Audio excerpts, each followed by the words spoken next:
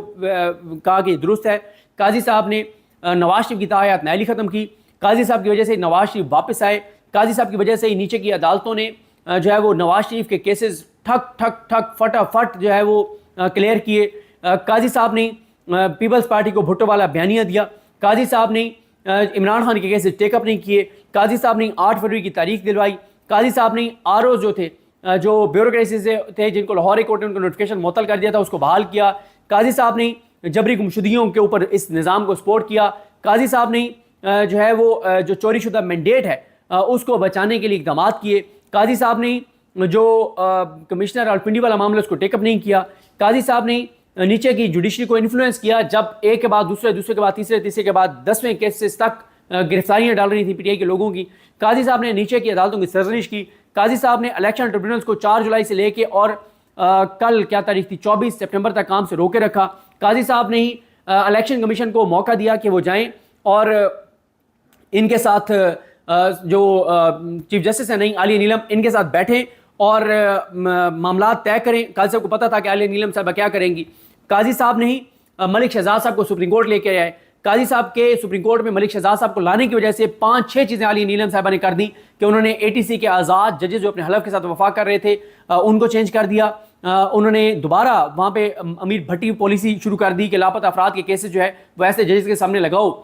جو کچھ بھی نہیں کریں گے. انہوں نے ٹریبونل والے 4 ججز ملک شہزاد صاحب والے نام جو ہیں وہ سرنڈر کر دیے اور انہوں نے یہاں تک الیکشن کمیشن کو کہا کہ جو تمہیں آزادی ہے تم ریٹائرڈ کرپٹ ججز جو ہے وہ لگاؤ اور مینڈیٹ کو یہ سارا کچھ کرو. اور اس کے بعد انہوں نے عالیہ نیلم صاحب جو عظم بخاری کے کیس میں جس طرح کے ان کے ریمارکس ہیں چیزیں ہیں یا وہ انہوں نے جو 2 جج تھے بھی صحیح اس میں سے آزاد جو 6 میں سے 2 لگائے ہیں الیکشن کمیشن نے ان کو ایسی ڈویژنز دے دی ہیں جن میں سے آلریڈی پی ٹی آئی جو ہے وہ جیتی ہوئی ہے. پھر قاضی صاحب نے ری کاؤنٹ کے نام پہ 4 سیٹیں جو ہیں وہ نون لیگ کو دے دیں. پھر قاضی صاحب نے جو ہے وہ مطلب ہر طرح سے قاضی صاحب نے یعنی ہر چیز میں قاضی صاحب نے ایسے اقدامات کیے جس کا فائدہ شریف خاندان کو ہوا, نون لیگ کو ہوا اور اس نظام کو ہوا. پھر قاضی صاحب کی بڑی سپورٹ ہے عامر فاروق صاحب کے ساتھ. ان کا ریفرنس جو ان کے خلاف عمران خان کا تگڑا ریفرنس ہے وہ ٹیک اپ نہیں کر رہے اور عامر فاروق صاحب نے جو ہے وہ طارق محمود جہانگیری صاحب کو بطور ٹربیونل کام نہیں کرنے دیا جس سے نون لیگ کی یہ 3 وکٹیں بھی بچ گئی اسلام آباد والی. پنجاب کے 1 سیٹ بھی ابھی تک نون لیگ کی نہیں گئی بلکہ نون لیگ کی کیا جانی تھی پی ٹی آئی کے 3-4 جا چکی ہیں. اور الیکشن کمیشن کو قاضی صاحب نے سپورٹ کیا. اس الیکشن کمیشن نے بدترین 22 اپریل کو جو انتخابات تھے جو سیٹیں خالی ہوئی تھیں 8 فروری کو جو 2 سیٹیں جیتے تھے وہ وہاں پہ الیکشن کمیشن نے دھاندلی کی. پھر ابھی انہوں نے NA-171 میں دھاندلی کی, 1 سیٹ اور خواتین کی دے دی پیپلز پارٹی کو. اور اتنا الیکشن کمیشن کو قاضی صاحب نے منہ زور کر دیا ہے اور بدماش بنا دیا ہے کہ الیکشن کمیشن جو ہے وہ سپریم کورٹ کے سامنے آگے کھڑا ہو گیا ہے کہ جو ہمارا کرنا ہے کر لو, ہم نے تمہارے فیصلے میں امپلیمنٹ نہیں کرنا. بلکہ قاضی صاحب اپنے 8 ججز کے خلاف جو ہے وہ جو کچھ کر رہے ہیں. انہوں نے اطہر من اللہ صاحب کے حوالے سے ایک چیز لکھ دی, انہوں نے منصور علی شاہ صاحب کے حوالے سے ایک فیصلے میں لکھ دیا, انہوں نے جو منیب اختر صاحب کے ڈرائیور کو واپس بھیج دیا, منصور علی شاہ صاحب کے ریسرچر کو واپس بھیج دیا. انہوں نے ایک منٹس میٹنگ میں نوٹ لکھ دیا, عائشہ ملک صاحبہ کا ذکر کر دیا, اس پہ ان کے خلاف کمپین چلی. انہوں نے 8 ججز کے وضاحتی فیصلے پہ ایک رجسٹرار کو لیٹر لکھ دیا. انہوں نے مطلب ریمارکس اپنے ججز کے خلاف دیتے ہیں. انہوں نے اور بہت ساری ایسی چیزیں کی. انہوں نے پریکٹس اینڈ پروسیجر میں جو ہے وہ کمیٹی کا جمعرات کو اجلاس نہیں کیا, جمعے کو آرڈیننس آ گیا. پھر انہوں نے فوراً ہی 1 گھنٹے کے اندر امین الدین خان کو مطلب بنا دیا, اس کمیٹی میں لگا دیا. ان کی وجہ سے 2 سپریم کورٹ کے ججز کو ریزائن کرنا پڑا, اعجاز الحسن صاحب کو اور مظاہر علی اکبر نقوی صاحب کو. اور ان کے دور میں ہی نیچے کی عدالتوں کے اوپر جو کچھ ہو رہا ہے وہ 6 ججز اپنے خط میں لکھ چکے ہیں. تو یہ سارا کچھ قاضی صاحب نے جو ہے وہ کیا ہے. پھر قاضی صاحب جو ہے انہوں نے 6 ججز کے خط والا کیس آج تک دوبارہ ٹیک اپ نہیں کر رہے اور یہ ساری چیزیں ہیں. پھر قاضی صاحب کی وجہ سے ہی 8 فروری کے بدترین پاکستان کی تاریخ کے الیکشن ہوئے, 17 سیٹر پارٹی کو مسلط کر دیا گیا اور یہ ساری چیزیں جو ہیں وہ اور 8 فروری کے انتخابات کی وجہ سے آج پاکستان جہاں پہ پہنچا ہوا ہے وہ 8 فروری کے انتخابات کی وجہ سے ہے. اور پھر قاضی صاحب اس نظام کو اتنا قاضی صاحب نے مضبوط کر دیا ہے اور اتنا سپورٹ کر دیا ہے 17 سیٹر پارٹی کو مسلط کر کے کہ اب پاکستان کی تاریخ میں پہلی مرتبہ ہو رہا ہے کہ ایک ایسی حکومت جس کے پاس 17 سیٹیں تھیں، جو 17 سیٹیں جیتے، دھاندلی کے ذریعے فارم 47 کے ذریعے ان کو مسلط کیا گیا، اور وہ حکومت پوری سپریم کورٹ کو ختم کرنے جا رہی ہے اور ایک کانسٹیٹیوشنل کورٹ بنا کے اور پورے پاکستان کی عدالتوں کو ختم کر رہی ہے۔ اور اس وقت جو بحران ہے وہ یہی ہے کہ ایک حکومت جس کی کریڈیبلٹی نہیں ہے، جس کا مینڈیٹ اپنا نہیں ہے، لیکن اس حکومت کو کس کی سپورٹ حاصل ہے؟ اداروں کی سپورٹ حاصل ہے، قاضی فیصل صاحب کی سپورٹ حاصل ہے، chief justice Islamabad court کی سپورٹ حاصل ہے، چیف جسٹس لاہور کورٹ کی سپورٹ حاصل ہے، یعنی chief justice Pakistan, chief justice Islamabad court, chief justice Lahore court, پورا نظام، تمام ادارے، الیکشن کمیشن، میڈیا، یہ سب ایک پیج پر آ کے اکٹھے ہو کے اور 8 ججز کے خلاف، جو کہ سپریم کورٹ ہے، سپریم کورٹ کا فیصلہ کون سا فیصلہ ہوتا ہے؟ جو اکثریت کا ہوتا ہے، وہ اکثریت کا فیصلہ وہ سپریم کورٹ ہے، اس کے خلاف یہ نظام برسر پیکار ہے، اور یہ ساری کچھ اوپر سے نیچے تک جو ہیں وہ ساری چیزیں کی جا رہی ہیں۔ پھر اسی طرح سے جو پاکستان کے سب سے پاپولر لیڈر ہے وہ بے گناہ قید میں ہے، جیل میں ہے، لمبے عرصے سے ہے، 10,000 لوگوں کو، بے گناہ لوگوں کو جو ہے وہ گرفتار کیا گیا، اور پھر ابھی ATC کے ججز کو چینج کیا گیا، ان کی ضمانتیں نہیں ہو رہی، خان صاحب کے کیسز کے فیصلے نہیں ہو رہے، ایک یہ ساری صورتحال ہے۔ ایک صوبائی حکومت جو ہے وہ اور وفاق ایک طرح سے آمنے سامنے ہے، پنجاب دھمکیاں لگاتا ہے KPK کو، اور یہ ساری چیزیں وفاق اقدامات کر رہے ہیں KPK کے خلاف، پہلے لوڈ شیڈنگ کو زیادہ کر دی، اب ان کے فنڈز جو ہے وہ کم کیے جا رہے ہیں، فیصل امین خان صاحب نے بتایا، یہ ساری چیزیں۔ اب آپ دیکھیں کہ اس وقت حکومت یہ تاثر دے رہی ہے کہ پاکستان کے جو ادارے ہیں وہ ہر صورت میں آئینی ترمیم چاہتے ہیں، اور اس کے لیے کچھ بھی کرنا پڑے وہ کروائیں گے۔ اور پھر دوسری طرف یہ بھی ایک جو اداروں کے قریب لوگ ہیں وہ کہتے ہیں کہ حکومت کو، مطلب نجم سیٹھی نے یہاں تک کہہ دیا ہے کہ جناب حکومت کو کہہ دیا گیا ہے کہ اگر تم آئینی ترمیم نہ کر سکے تو پھر تم بھی گھر جاؤ گے۔ نجم سیٹھی یہاں تک بھی کہتے ہیں کہ یہ جو نقاب پوشوں نے پارلیمنٹ میں گھس کے اور PTI والوں کو گرفتار کیا، یہ نون لیگ اور پیپلز پارٹی کو بھی پیغام تھا کہ جناب آپ نے اگر آئینی ترمیم نہ کروا سکے تو پھر تمہیں بھی اسی طرح سے اٹھایا جائے گا۔ یہ نجم سیٹھی کہہ رہے ہیں۔ نواز شریف جو ہے وہ خود ساختہ ایک انہوں نے پاکستان کے اندر جلاوطنی کیا ٹرم یوز کریں، جلاوطنی تو نہیں، خود ساختہ ایک قید میں ہیں، وہ چلے گئے ہیں، اور پاکستان سے باہر ان کو ادارے جانے نہیں دے رہے، کیونکہ ان کی اپنی پارٹی کے 2 لوگوں نے جا کے اداروں کو بتایا ہے کہ نواز شریف باہر جا کے اور پلان دوبارہ بنا رہے ہیں کہ باہر جا کے اداروں پر حملے شروع کریں گے اور اینٹی اسٹیبلشمنٹ بیانی بنائیں گے، اس لیے نواز شریف کو باہر نہیں جانے دیا جا رہا۔ پھر آج عمران خان پر جیل پہ بیٹھ کے اس نے پورے نظام کو لٹا دیا، سب کو آگے لگایا ہوا ہے۔ عمران خان جو ہے وہ ٹف ٹائم دے رہا ہے۔ عمران خان نے اب جو کیا ہے، جو نیا کارڈ کھیلا ہے، جمعرات کو کل احتجاج ہوگا، جمعے کو PTI پھر پورے پاکستان میں احتجاج کرے گی، ہفتے کو اس نے لاہور میں جلسہ اناؤنس کر دیا، پنڈی میں جلسہ اناؤنس کر دیا ہے، 5 اکتوبر کو مینار پاکستان پر، اور کہا ہے کہ یہاں پنڈی میں بھی شہر میں جلسہ کرنا ہے، مینار پاکستان پر بھی کرنا ہے، NOC ملتا ہے ٹھیک ہے، نہیں ملتا کریں۔ تو یہ چیز جو ہے وہ ظاہر ہے اس سے ہلچل بڑھے گی۔ پھر اسی طرح سے میڈیا جو ہے وہ کنٹرول ہے، لیکن سوشل میڈیا سنبھالا نہیں جا رہا، اور جماعتیں جو ہیں 3 لیٹنا تو لفظ مطلب اب نہیں ان کے لیے، تو ان کے لیے کوئی اور لفظ استعمال کرنا پڑے گا، جو فچ نے اپنی رپورٹ میں کہا ہے کہ اسٹیبلشمنٹ کی جماعتیں جو ہیں ان کو اقتدار میں لایا گیا، حالانکہ جیتا عمران خان تھا۔ اور پھر PTI کے لوگ جو ہیں وہ ادھر سے وہ ان کی بیویاں، بیٹیاں، مائیں، بہنیں، بچے وہ محفوظ نہیں ہیں قاضی صاحب کے لیے ایکسٹینشن کی ترمیم کرنے کے لیے، اور وکلا تنظیمیں جو ہیں وہ ساری کنٹرولڈ ہیں، کروڑوں روپے ان کو حکومت نے دے دیے ہیں۔ اور پھر اسی طرح سے قاضی صاحب جب مولانا فضل الرحمان صاحب نہیں مانے، گو کہ مولانا فضل الرحمان صاحب کو قاضی صاحب نے مبارک ثانی کیس میں جس پروٹوکول سے بلوایا، جس طرح سے اپنے سیکٹری کے ذریعے ان کو گاڑی سے ریسیو کروایا، ان کو چیمبر میں بلایا، ان کی مرضی سے کا فیصلہ دیا، یہ سارا کچھ قاضی صاحب نے کیا، لیکن اس کے باوجود جب مولانا نہیں مانے تو اب قاضی صاحب نے 63A والا کیس، ایک غیر آئینی جو ایک یہ ججز کمیٹی ہے جو کہ جس کے بارے میں منصور شاہ صاحب نے خط لکھ کے بتا دیا ہے کہ یہ غیر آئینی ہے یہ آرڈیننس، اور یہ کمیٹی کی تشکیل بھی غیر قانونی اور غیر آئینی ہے، اس کمیٹی میں بیٹھ کے یہ کیس لگا دیا 30 سپٹمبر کو، وہ ساری چیزیں جو ہیں وہ کر دی ہیں۔ اور پھر دیکھیں یہ جو قاضی صاحب نے 8 فروری کے انتخابات کروائے ہیں، اس کی وجہ سے جتنا پاکستان سے برین ٹرین ہوا ہے، بے روزگاری پاکستان کی تاریخ کی بلند ترین سطح پر، مہنگائی بلند ترین سطح پر، انسرٹینٹی بلند ترین سطح پر، مطلب خودکشیاں ہو رہی ہیں، بجلی کے بل لوگ نہیں دے پائے، انڈسٹری بند ہے، ٹیکسٹائل تباہ ہو گیا ہے، کسان برباد ہو گیا ہے، تنخواہ دار طبقہ مشکل کا شکار ہے، اور بڑی زیادہ جو ہے وہ چیزیں ہیں۔ تو یہ ساری چیزیں اگر آپ ان کو ملائیں تو یہ چیزیں پھر دہشت گردی کے حالات آپ کے سامنے، اتنی زیادہ دہشت گردی بڑھ گئی ہے جو کہ تقریباً ختم ہو گئی تھی دہشت گردی، اور وہ اب پھر ہم اللہ تعالیٰ معاف کرے اس ٹائم پہ چلے گئے ہیں جب پاکستان میں روزانہ جو ہے وہ کئی جانیں جاتی تھیں، اتنی زیادہ دہشت گردی ہو گئی ہے، معیشت ان سے چل نہیں رہی، تو ایک عجیب و غریب ان کی کریڈیبلٹی نہیں ہے، جس کے بارے میں بیان دیتے ہیں لوگ ان سے نفرت شروع کر دیتے ہیں، بڑی ایک عجیب سی صورتحال ہے۔ تو یہ بحران جو ہے، یہ بحران پہلے اس طرح سے کبھی نہیں آیا کہ سارے ادارے آمنے سامنے ہوں اور پاکستان کے لوگوں کے سینٹیمنٹس اداروں کے حوالے سے جو اب ہیں وہ آپ کے سامنے ہیں، اور پاکستان کی جو سب سے پاپولر جماعت ہے ان کو بالکل ہی دیوار سے لگا دیا گیا ہو، اور اوورسیز پاکستانیوں کا بالکل ہی سسٹم پر اعتماد نہ ہو، وہ ریمیٹنسز بہت مجبوری جن کی ہے وہ بینکنگ چینل سے بھیج رہے ہیں، باقی بھیج نہیں رہے۔ پچھلے 2 سال میں جتنے لوگ، لاکھوں لوگ پاکستان سے چلے گئے ہیں، اور لیکن بینکنگ چینل سے ریمیٹنسز نہیں آ رہے۔ اور پھر آپ دیکھیں ہر دوسرا پاکستانی پاکستان چھوڑ کے جانا چاہتا ہے، ہر دوسرا پاکستانی مایوس نظر آتا ہے، ہر دوسرا پاکستانی کو پاکستان کا مستقبل تاریخی نظر آتا ہے ان کی وجہ سے، کہ اگر یہ رہیں گے تو پاکستان کا مستقبل جو ہے وہ تاریخ ہے، اور ان کی کوئی کریڈیبلٹی نہیں ہے، کرپشن، لوٹ مار کے ان کے اوپر الزامات ثابت ہو چکے، اور ان کو جس طرح سے این آر او دیا گیا، جیسے عمران خان کی حکومت گرائی گئی، جیسے ان کو لایا گیا، یہ ساری وہ چیزیں ہیں